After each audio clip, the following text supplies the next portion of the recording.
10. No? Only top 10 lang to, hindi natin po pinablis yung lahat. The top 10 LGUs that have complied with this eBOSS requirement, you can see on the screen, no? In less than, yan, Nabotas, 20 minutes.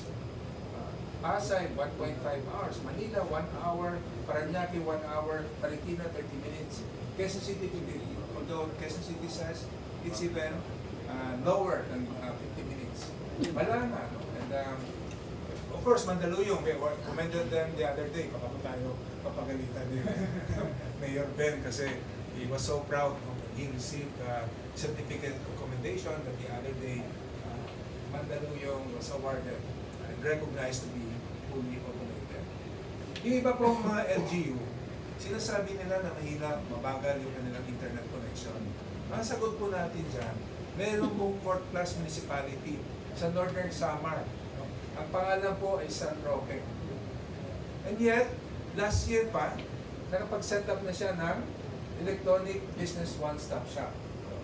Dito po, makikita niyo rin sa screen, LGUs like Ilagan, of course, Cagayan de Oro, Legazpi, Davao, mga Tarim, Pangasinan, partially automated, in-encourage po na ng ating Compliance Monitoring Evaluation Office na maging fully compliant. Kasi meron po direktiba ang ating Presidente with the Presidential Management Staff where ARTA together with the DILG, DICT, magkaroon po tayo ng launching because so effective this is program that when this is replicated nationwide, this will really improve our economy by the LGUs being empowered to set up and operationalize an electronic business ones. At ang ating pong goal, hindi 1 hour, 10 minutes. Any LGU that is compliant with the requirement should be able to issue or renew a business permit in 10 minutes. And this is not impossible. This is possible. Why? Ang proposal ko natin, ang ginagawa ng mga advanced countries, ang pag-issue po ng business permit ay dapat pre-approved, subject to the undertaking that they will submit all the necessary requirements within 20 days. Pag hindi po nag-submit, i-revoke. But in the meantime, you encourage them to operate legally by issuing a pre-approved business permit. And other more advanced countries are doing this. And there's no reason why the Philippines cannot also apply this. Programs that were developed by DICT, yung ELGU, because yung eBOSS po is just a component of the ELGU. Yung pong pag-automate ng services is not about only the business permit, it will even expand to other services being offered by the LGU. Now, when you register your business, if you're a corporation with the SEC, dapat po maximum 3 working days. Dahil before, it would take them weeks, if not months. Dapat po maximum 3 working days. But in other countries, they do it in matter of hours. Sometimes even minutes. No? In Singapore. Next slide. Ito po talagang, we really believe, and even the President always says this, that the best way to battle red tape is really to streamlining and digitalization of process. So, for the last 2 years, ARTA, with the support and assistance of the U.S. Agency for International Development, in Project Espandila, but practically no financial cost to the government, to ARTA, we have been able to develop a system, Philippine Business Regulations Information System, that would capacitate and enable all covered agencies to upload the regulations, the laws that they implement to ensure that there will be no overlapping, no over-regulations of any service that they provide to the people. This is so easy to do because this will be using the digital platform. At libre po ito. Magkaroon ng set aside na po ang budget, ang alternative authority dito, and we are already starting to implement the same by training government agencies to be onboarded to the Philippine Business Regulations Information System. At dahil ang ARTA po always operate in tandem, may katuwang po ito na system which we call the Anti-Red Tape Electronic Management Information System. You know, it's the heart and soul of the ease of doing business law is the implementation of the covered agency of a document we call the Citizens Charter. Bakit Citizens Charter? Because all agencies are required to publish in their citizen charter, basic document all the services that they render to the people, including the process, the documents required, the fees to be paid, the person responsible, and the pinaka-importante po, the standard processing time of 3, 7, 20 working days for all agencies to act on them within that standard processing time, subject to sanctions or penalty for those in violation. It assures everyone that when one submits his application complete with all the requirements that is to be paid, the concerned agency is mandated to act on it within either to approve or disapprove. If it fails to approve within that standard processing time, sabi po ng batas, already subject to automatic approval. Hindi na po ito, mabigat din yung penalty and maybe serve as a warning also for us people in government. If we fail to act on any pending application or even request within that simple or standard processing time, the law says, first offense, for violation, 6 months suspension. Second offense, meron na pong dismissal from service, perpetual disqualification from service, forfeiture of benefits, meron pang fine, 500,000 to 2 million, meron pang imprisonment, 1 to 5 years. So specific is the law that I think it should scare anyone of us in government to be in violation of this law. Because how can one justify his failure to act on the application submitted to him, complete with all the requirements within that standard processing time? The law says if he fails to justify it, he will already be subjected.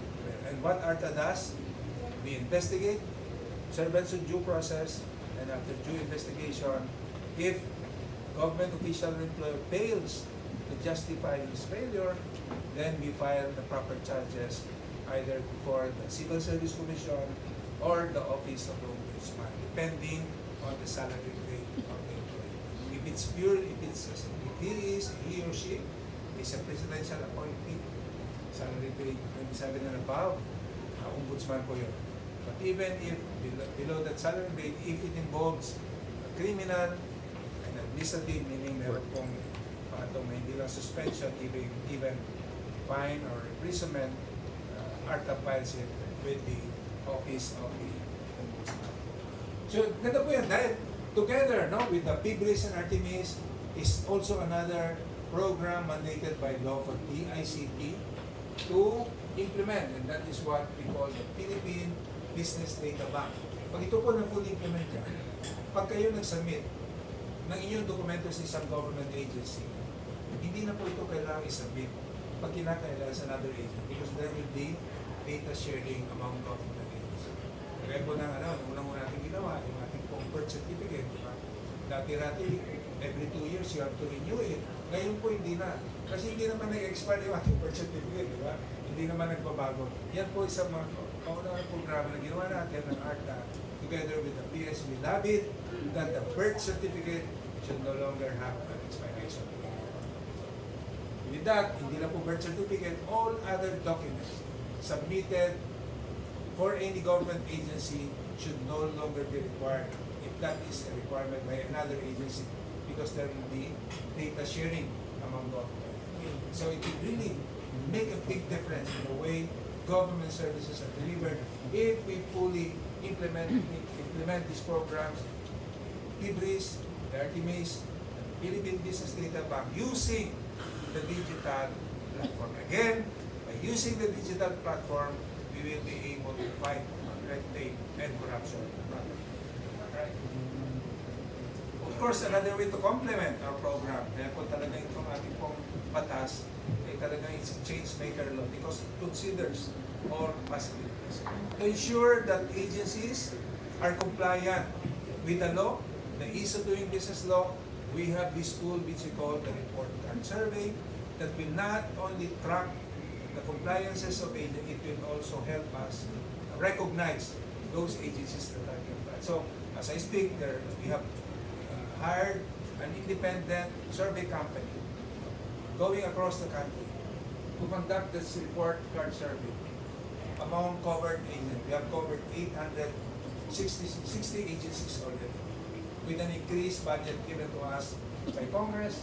The report card shall be used to obtain feedback on how the provisions of the Citizen Charter and the provisions of the Ease of Doing Business Law are being followed by government agencies. Next one. Okay. Siyempre, pag tayo po government aid, meron tayong track, no? Meron tayong roadmap. Because if you, dapat, if you have an objective, if you have a plan, you should have a roadmap. Sa ARTA po, meron tayong roadmap. 2023, we have already formed structures and resources, as I've shared with you earlier, yung mga programa at inisyatibo natin ito. So this year, 2024, we are now on the stage where we resolve or manage conflicts, facilitate discussions, and advocate for necessary changes across the country. By 2025 to 2027, we aim that government agencies are fully interconnected. There should be greater cooperation and alignment among government agencies. Into at least forum, narinig po natin yung ating executive secretary. Recognizing ARTA will be probably the only agency that has this mandate. Of course, goes without saying that the Office of the President has that mandate. ARTA has that mandate to interconnect government agency. Whenever there is an issue involved concern, ARTA calls concerned government agencies to a meeting and try to resolve this. And our objective, the sector, is to have a business one-stop shop through a unified application form. We have been proven successful in that respect.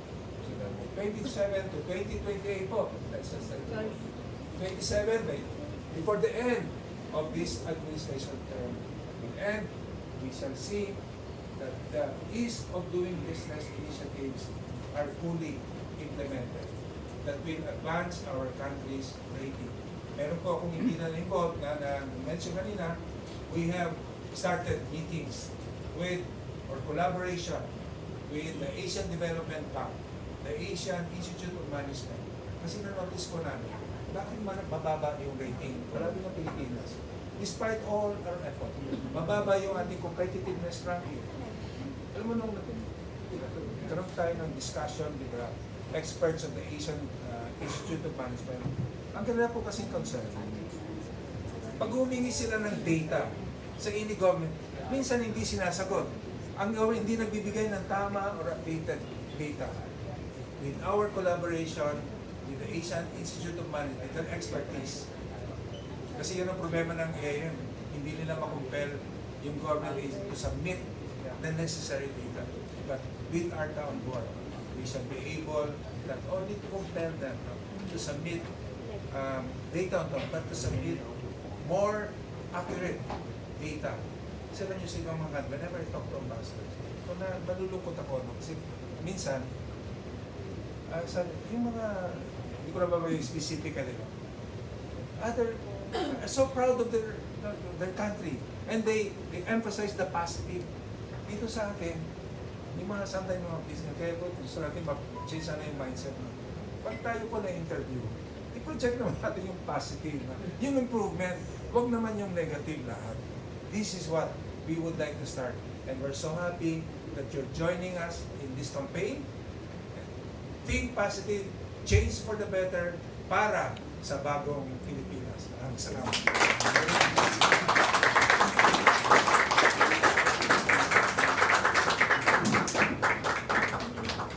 This press briefing. So we are joined here today by our executive committee. So we have Secretary Ernesto Perez, our Director General. To his right is Deputy Director General for Operations, Undersecretary Gerald Divina Gracia. We also have Director Zeni Concepcion Ferrolino Enad, the OIC Deputy Director General for Legal. Ayun. So you have heard from Secretary Perez an overview of the mission of ARTA in promoting ease of doing business, cutting red tape, and also President Marcos's directive of laying red carpets for investors rather than red tape. So I'm sure you have a lot of questions for our EXICOM. So we have this session for you to ask those questions. So request po namin, mention your name and your organization before you ask your question. So,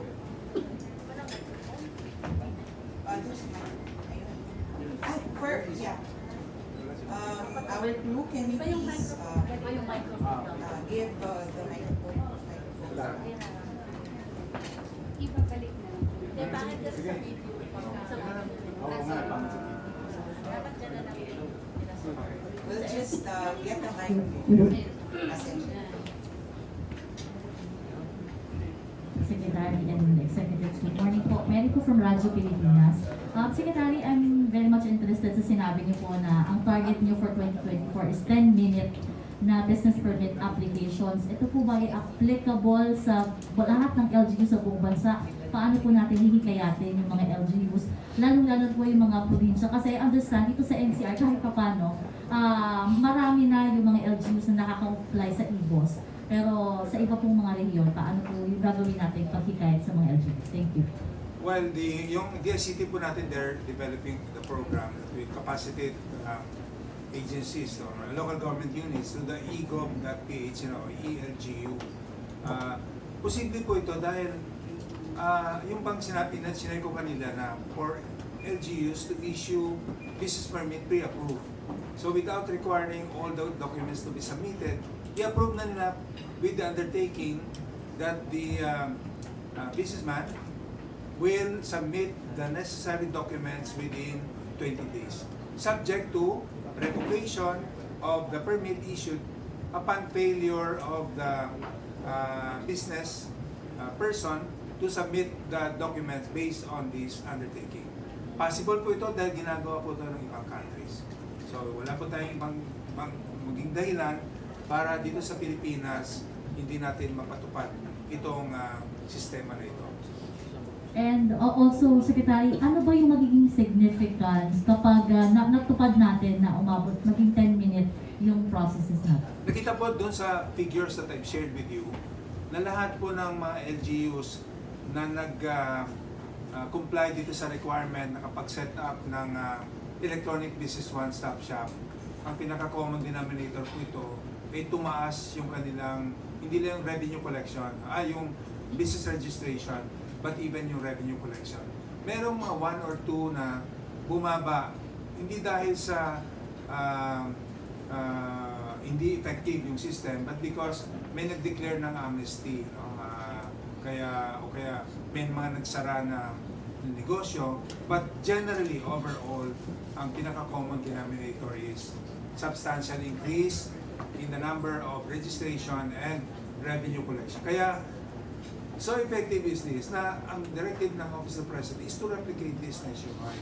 Magkakaroon po ng campaign and we're already starting to meet on the possible rollout which is going to happen soon, within the first semester, rollout of this initiative for ELGU, of which the eBOSS, Electronic Business One-Stop Shop, is just a component of the ELGU. At kasama po natin dito, I'd like to emphasize, hindi lang po ito programa ng ARTA, kasama po natin dito ang DILG, si Secretary Benhar Abalos, napaka-active at nakipagtulungan po sa atin, si Secretary Ivan Uy ng DICT, kasama po natin sila dito, at of course yung ating Office of the President through the Presidential Management Staff. Thank you so much, Secretary Perez. Next question. Okay. Angie de la Cruz, Filipino Star. Kanina po sinabi niyo na the top 10 ay may 8 purong LGU na top 10 from Metro Manila. Metro Manila is composed of 16 cities and 1 municipalities. Na-comply po ba yung iba na taga Metro Manila since they are the first class LGUs? Actually, yung top 8 na yun, naging 11 na. 11 na. Ang the last to be awarded was the other day, yung City of Mandaluyong. Wala pa po tayong figures, actually, dun sa Mandaluyong, kasi in-implement lang nila this year.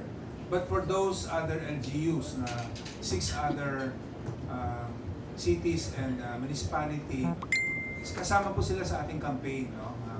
To encourage them to set up and operationalize a business one-stop shop. And we're looking at meron lahat partially automated, right? Partially automated, hindi pa fully automated yung mga LGUs natin dito sa Metro Manila. Pero kasi dapat para maging classify natin sila na fully compliant with the eBOSS, that fully automated sila end-to-end process, meaning that pag-file nila ng application together with the requirements should be done online. The processing also online, even the payment of fees online, and the printing of business permit and also online. Pag na-comply ito nila yung 4 components, then they can already be classified as compliant with the eBOSS requirement. Meron po mga LGU sa Metro Manila na sometimes hindi pa yung may mga issue pa about pag-print ng business permit, hindi pa online, at yung bayad ng fees, hindi pa online. So, hinihikayat po natin sila. In fact, this January, yung ating Compliance Monitoring and Evaluation Office umikot po sa Metro Manila at to verify and update on their compliances. And yun po, so far, our records show na 11 palang out of the 17 cities and municipality that have been able to comply with the eBOSS requirement. Wala po bang deadline yan, Secretary? So just want to add, no? So sa sinabi ni Secretary kanina about eBOSS, Electronic Business One-Stop Shop. One advantage po why we're doing this, 10 minutes para mapabilis.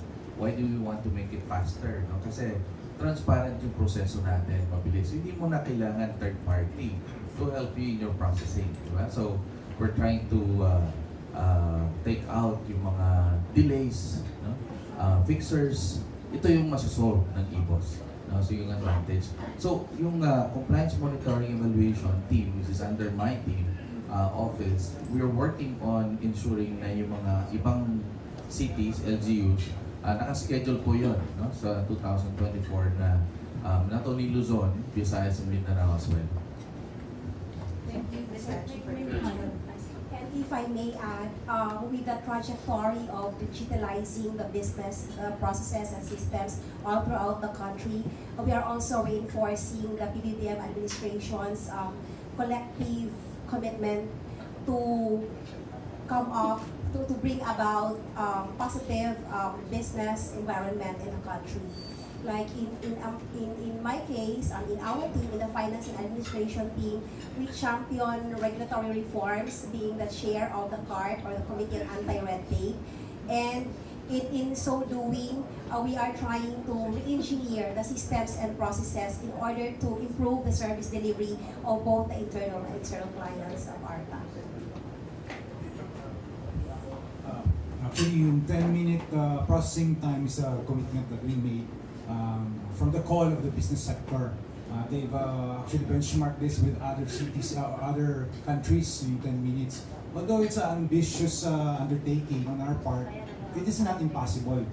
If you want to do something, let us be ambitious. And the 10-minute processing time, although ambitious, is not impossible. Siguro there will be a few compliance dun sa 10-minute mark na yun. But that would be a start in completing our target, which is to digitalize and streamline the whole government. Thank you. Thank you, Mr. Chief. Yung kailan kayang percentage yung possible na 10 minutes siguro? Kasi dito nga lang sa Metro Manila, 11 pa lang yung compliant. Meron tayong mga programa to capacitate and enable them, no? Kasi ganitong pag-donate ng mga computers to the LGUs at pag-train sa kanila. Kasama po natin dito yung Aboitiz Group, where we identified 10 LGUs to capacitate them to comply with the law. Tapos yung Meralco Group po last year nag-donate ng 500 computer units that were distributed to the various LGUs. Ito po ang gandaan nito ng pag ang programa ng government is being supported by the private sector, and we advocate yung public-private collaboration, magkipagtulungan po natin dahil hindi po ito kakayanan ng ARTA alone or ng DILG or ng DICT altogether. Kaya lang po kasama natin para makuha natin yung cooperation, collaboration ng mga LGUs, hindi lang yung mga mayor magdidirect, kundi kung alam nila yung various chambers of commerce, no, na are all over the country, which have so much at stake. Kasi pag nag-improve nga yung sistema, the first ones to benefit from these improvements will be the business sector. And the business sector are represented by the various chambers of commerce. That's why ARTA has also entered into agreements with them, no? Memorandum of understanding, where we qualify them as our ARTA champions. That will help us enable LGUs to comply with this requirement. So, yung business sector itself will be active in promoting this program. Hindi po natin nakikita na maging malaking balakid po ito, malaking obstacle for the LGUs to comply because the business sector itself will be helping them comply with the law. Kasi sila po yung mismo doon sa field. Sila yung nakaka-experience ng delay or red tape. So, kagaya po ng sinare ni Mayor Avalos the other day, I was so inspired when Mati said, napakalaking component ang Chamber of Commerce sa pag-unlad ng City of Mandaluyong. Because since day one, when he started as OIC Mayor ng Mandaluyong, kasama niya yung Chamber of Commerce of the Philippines. So nakita natin yung pag-unlad ng Mandaluyong, napakabilis po dahil ka-partner nila ang Chamber of Commerce. Gawin po natin to, maging example sana sa ng mga LGUs. Gawin nating partners ang Chambers of Commerce at ang ARTA, DICT at DILG para po ma-implement natin itong napakagandang program. Secretary, may isa lang concern. May report po kayo kanina dun sa mga kinasuhan. Ano po yung most number of complaints at ano yung mga ikinaso mo? Legal po. Pasa ko sa legal. Actually, we cannot disclose yet the specifics of the cases. However, recently we've already secured the conviction. This was just last year, conviction for anti-fixing. The agency involved, of course, is a frontline service. And then we also had a decision from the Ombudsman suspending a head of agency.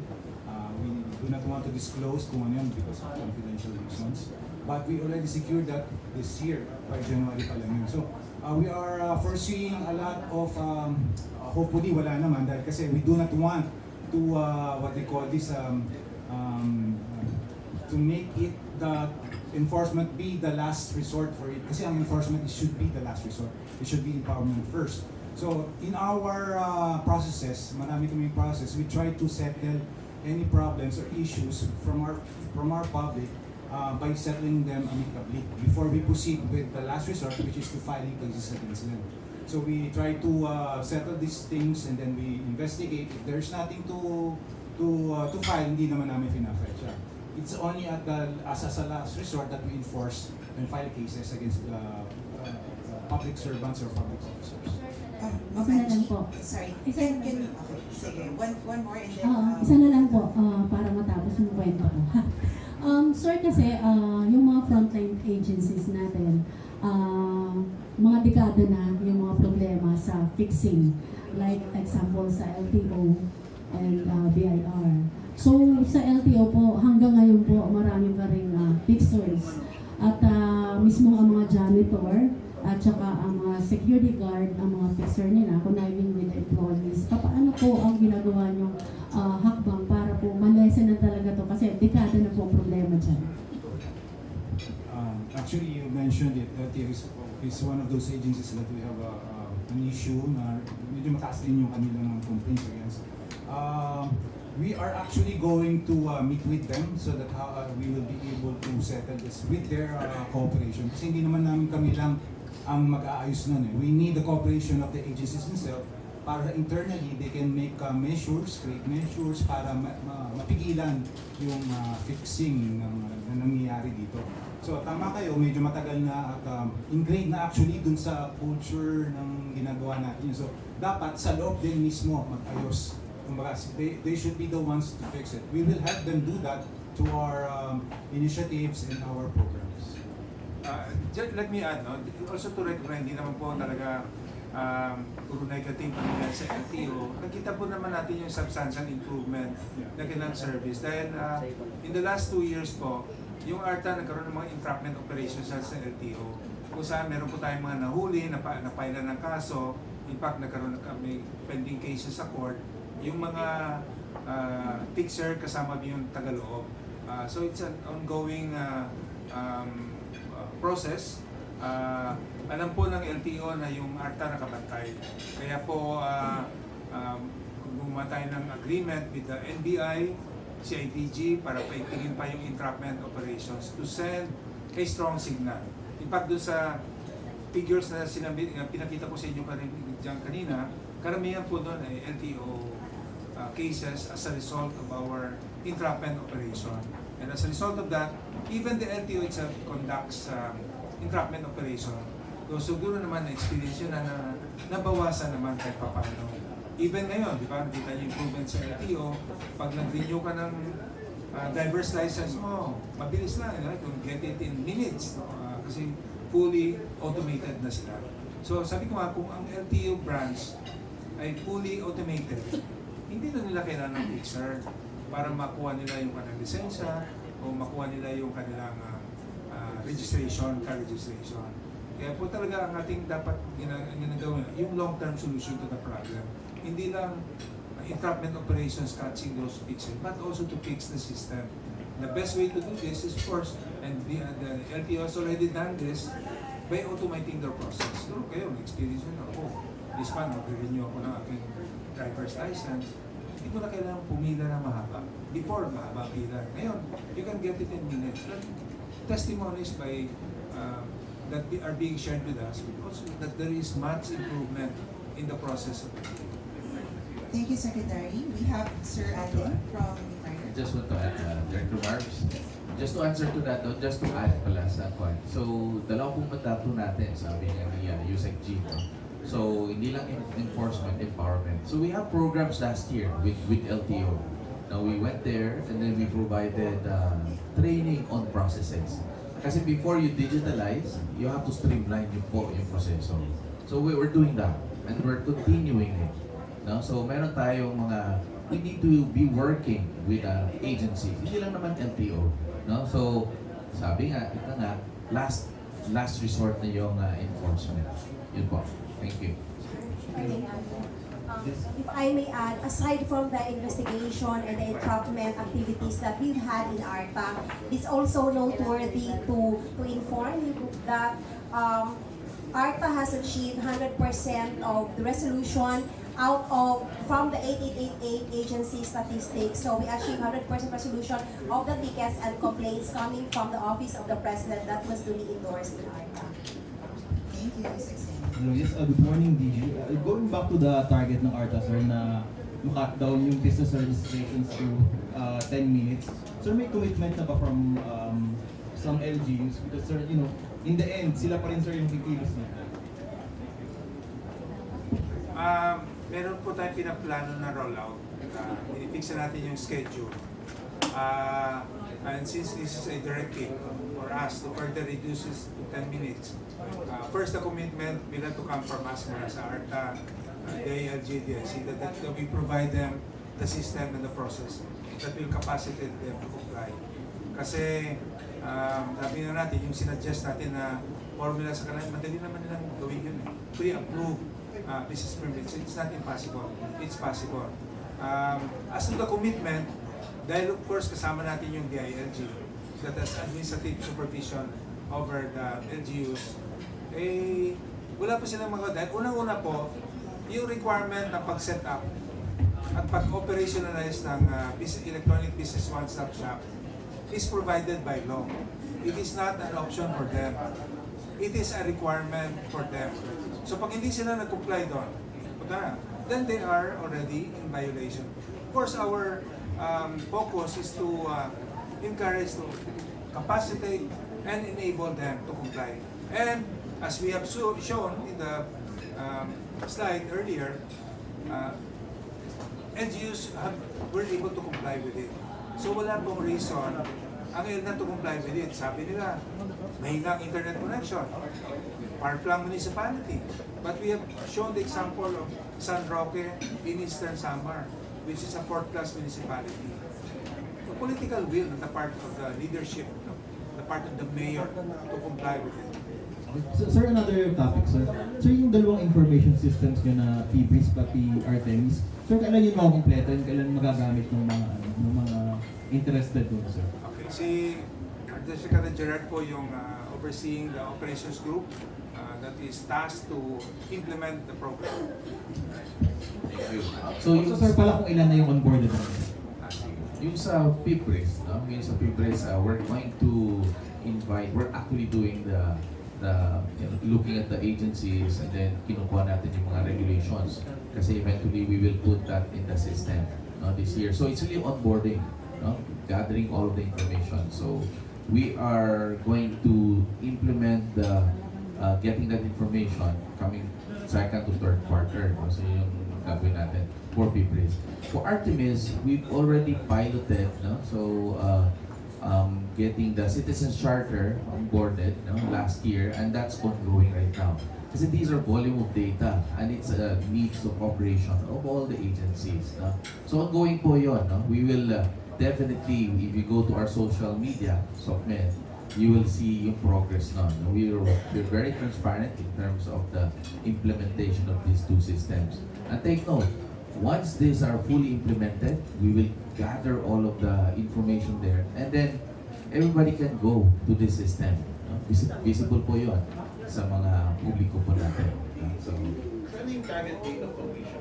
target date of completion, well, total, it's a continuous process. Ang dami kasi. We have 12,000 more or less agencies nationwide. So, but then, we will have this year, ilang 50 agencies for ARTEMIS.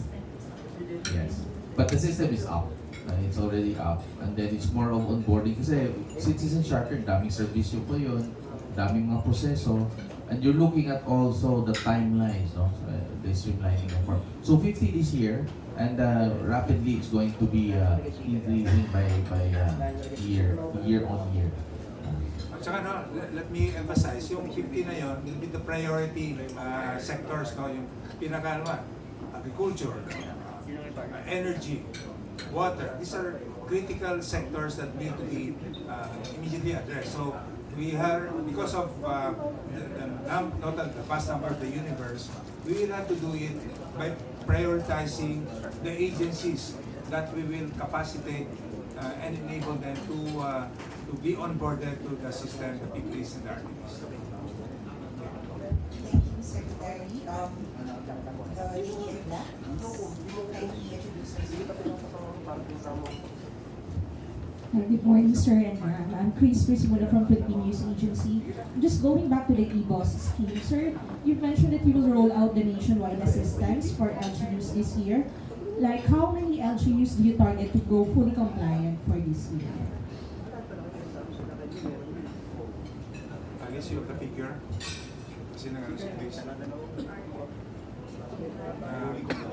Ano yun, sa eBOSS o sa... eBOSS, sir, eBOSS, no? eBOSS. Following you have the nationwide rollout to assist LGUs right now. Okay. So, based on our coordination meeting with the PMS, the ILG, and the ICT, we will target 120 LGUs. On top of the already certified 26 from ARTA na fully certified eBOSS, although yung DILG as a higher figure, kaya po yung ating is the harmonization of figures of the DILG and the ARTA.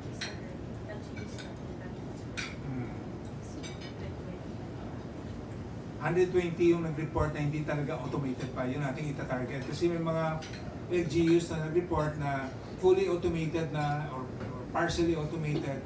So those 120 agencies that we will target this year are those reported to have not yet automated their process. So yun ang ating ita-target. Kasi yung mga nag-report na fully automated or partially automated, medyo madali na i-handle. at medyo mas challenging is how to enable these LGUs to comply with the requirements. Those that have reported to have not actually or automated at all. Another question, sir. The Marcos administration is targeting to be the second highest FDI country by 2028. How big and crucial the role of ARTA is in achieving this target? Well, as the agency tasked to implement the ease of doing business law, I think we have that role because in our, and I've seen this and I've felt this in my various engagements with both the Philippine and the foreign chambers of commerce, in our meetings with the foreign ambassadors, the diplomatic corps. They're so upbeat about the Philippines. You have seen this, the interest of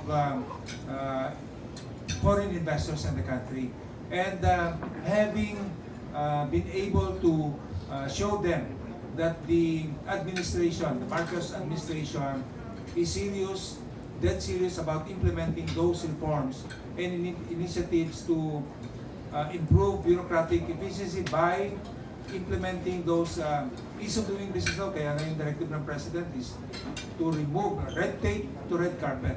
So what better way to convince them that the Philippines is ready for them? So instead of making it difficult for them to engage in business in the Philippines, we will give them the red carpet. And all the programs and initiatives are already in place. Thank you, Ms. Chris, for the question. The lead-in strike first and then later. Gentlemen. Good morning. I am Justine Tabula from Business World. Sir, earlier you showed the data on the complaints. Would ARTA be able to share yung updated data complaints? Like kahit yung full year lang last year? Oh, yes, ma'am. I-update ka namin yung figures, no? But not the specifics, no? Just the figure, of course. Ilan, can you provide, sir, kung ilan na po yung, kahit yung full year last year po, ilan yung complaints na receive and gaano po kataas yung resolution? What I can give you right now is the number of complaints that we received for January alone. Okay, so we received 500 complaints this January. That's a 100% increase in the average complaints that we receive every year. Previously, it's just 200 plus. So with our initiatives, programs, and projects, we are becoming more, people are becoming more aware of ARTA. That's why there's an increase in the incoming complaints.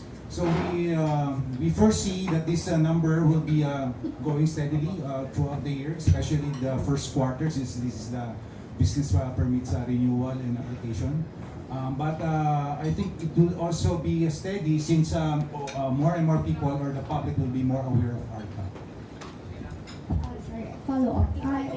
Ma'am, if I may add also, based on the 2023 8 agency statistics, out of the 24 tickets received by ARTA 88 portal, 24 have been acted upon, and correspondingly, ARTA was able to garner 100% resolution rate of all the cases being lodged in 88 and endorsed to ARTA. Thank you. Just a follow-up, sir. I know that you cannot share the specifics of the complaints, but could you be able to share maybe what most part all of that? Sorry, what is the top complaint? Like yung nature ng complaint na I-receive ng ARTA? Most of the complaints that we get is the violation of Section 21. So ito yung mga yung request nila is not processed in according to the prescribed time. Wala rin sa kanilang action, no action taken by the agency. Tsaka hindi sila binibigyan ng notice, yung mga ganun. So it's basically the inaction of the agency. So yun yung pinaka-nature niya. Other complaints, yung sa fixing, etc., yun yung mga cases. But most of the time, yun yung inaction ng agency. On top of that, I'd like to add also Yusek Jean's statement that aside from the inaction of all the agencies, one of the common concern is the processing time, that they do not follow the time being stipulated under the provisions of the law based on simple, complex, and highly technical transactions. So, for example, complex, the agency will act it within 3 days, and it will take months for that particular agency to take action on a particular concern coming from the public. Thank you, Yusek Zeni, and thank you, Justine, for the question. Sir?